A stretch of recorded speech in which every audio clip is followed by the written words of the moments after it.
So I'm going to start in the back.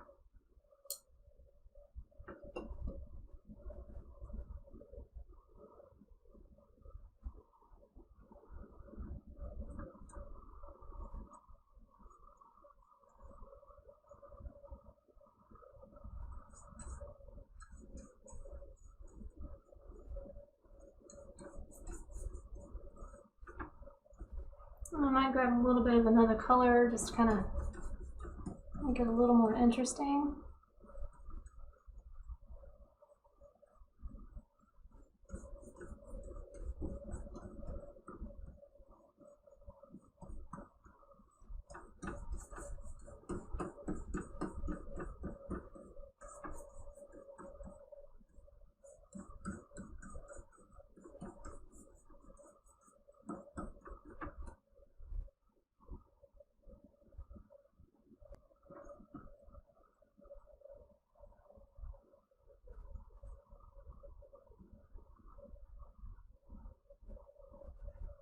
The one thing to kind of be careful of with the black and white is they're both opaque colors, which means you're not going to be able to see your lines. So you kind of got to be a little bit cognizant of that. And I'm not really thinning it down all that much, especially in the black area, because I know I'm probably not going to touch this too many times. But when we get into the apples, where I'm going to want some transparent appearance, so that it really shines through, the light shines on the apples, I'm going to be a little bit thinner there, because one of the perks of going with Grizel is with the black and white is you really get to use the white of the canvas to enhance your painting. Because the thinner the layer is, the light that travels through it has to travel fewer layers, and then it's reflected off the white of the canvas, causing this beautiful reflection that glows.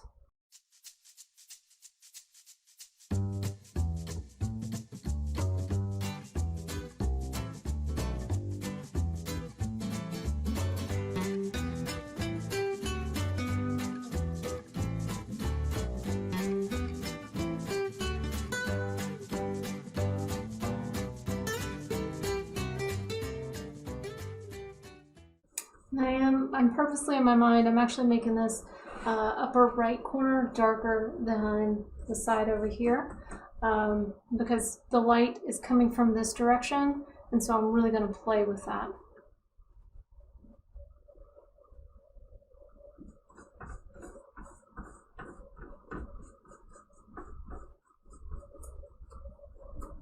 I'm keeping my paint pretty thin, because I'm keeping in mind the rule of fat over thin.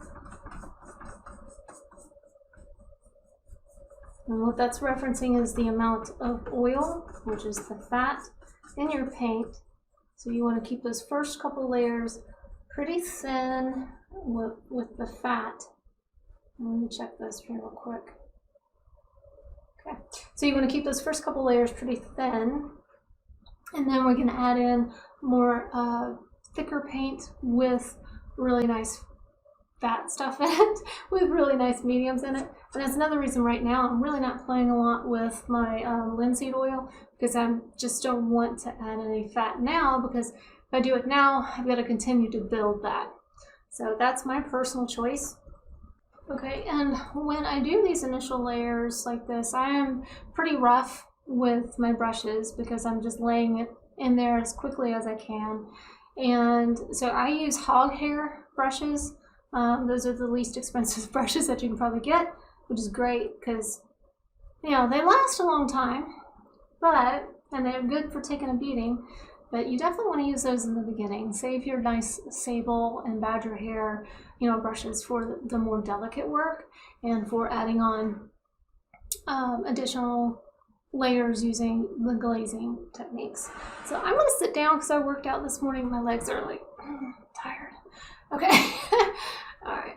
So I've got another hog's hair brush, but I am going to add a little bit of medium now, because I'm going to want to make sure that they blend smoothly in between these value shifts. And a lot of times you're going to end up mixing the colors right on your canvas. So if it doesn't turn out to be the shade that you want, grab a little bit of your white and add in the textures and the shading that you want.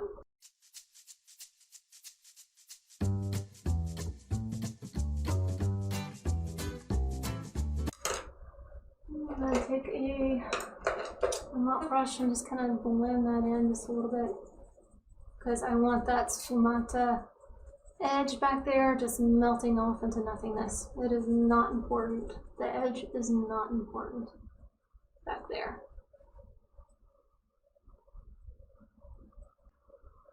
I love what's kind of happening right here in the apple in the reference image.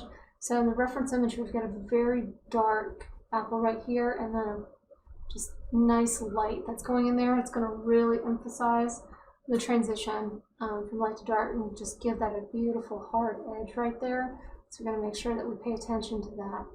So hard edges and soft edges are just key in so many things, especially when you're trying to control the eye and create those three-dimensional objects.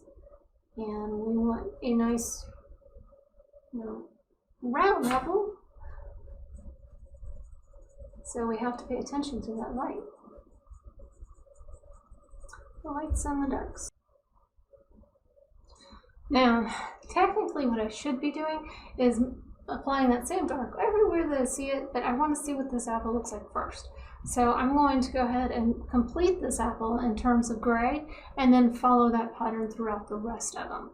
Okay, so I want you to kind of do the same, and that's going to be the one that level sets what your version of light, medium, dark is in this Grisaille value study.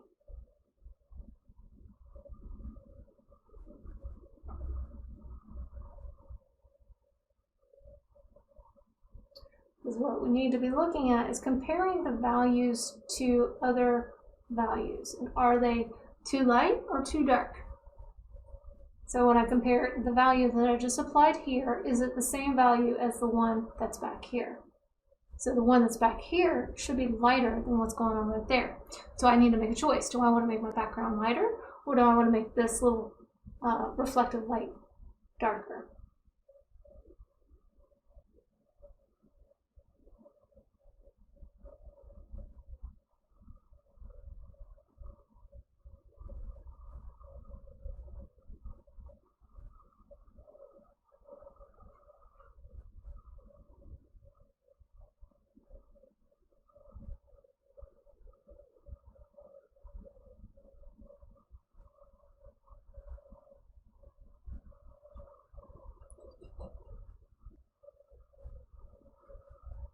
I actually got a little bit too much paint on there for that. Again, I'm keeping in mind that fat over thin, so I'm just kind of thinning it down just a little bit.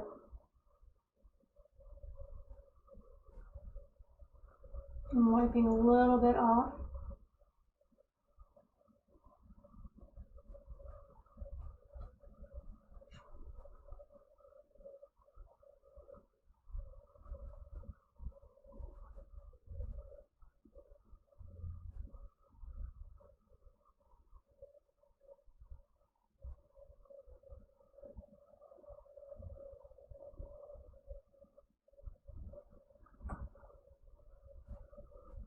I'm just kind of looking at it at my monitor. So what I'm seeing, that my monitor is helping me see, which if I walked away,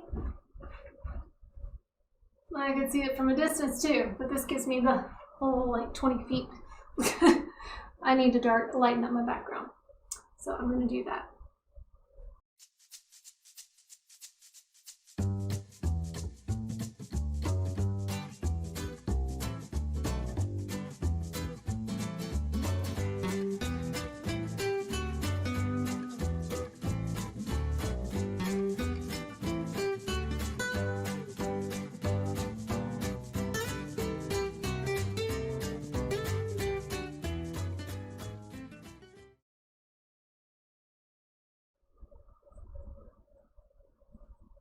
Okay, right now that's just like a pretty boring little sphere, but I need need to add some highlights to it. And actually, one of the things I'm going to do, instead of adding paint, I'm going to take away. I'm going to take a pretty clean brush here,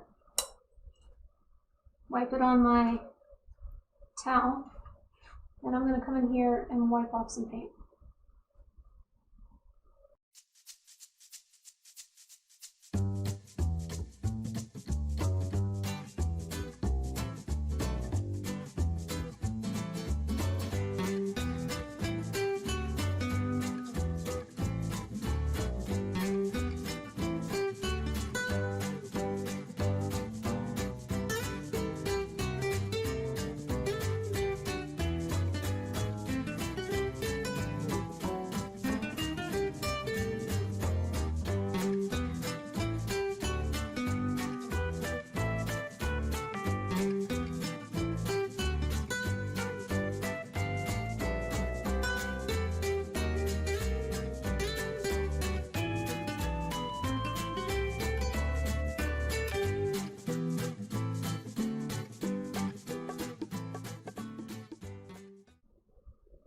Let's talk about style for a second.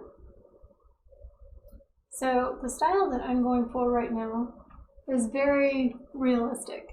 So I'm actually trying not to have a lot of brush strokes or abrupt transitions.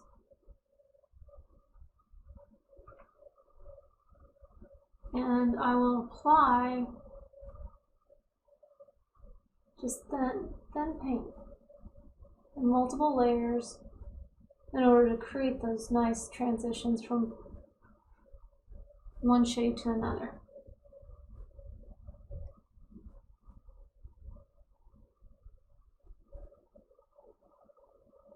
And that's a stylistic choice that I'm making right now. Now you saw my apples before, I didn't do that there. And that's, I can make those pretty quick. But this I kind of want, I would love to see a really nice, realistic, actually this kind of comes out like that, apple in this painting. Because that's one of my goals for this one.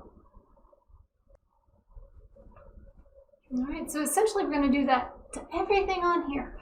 Just keeping it black and white, comparing the values from one area to another, and ensuring that they line up.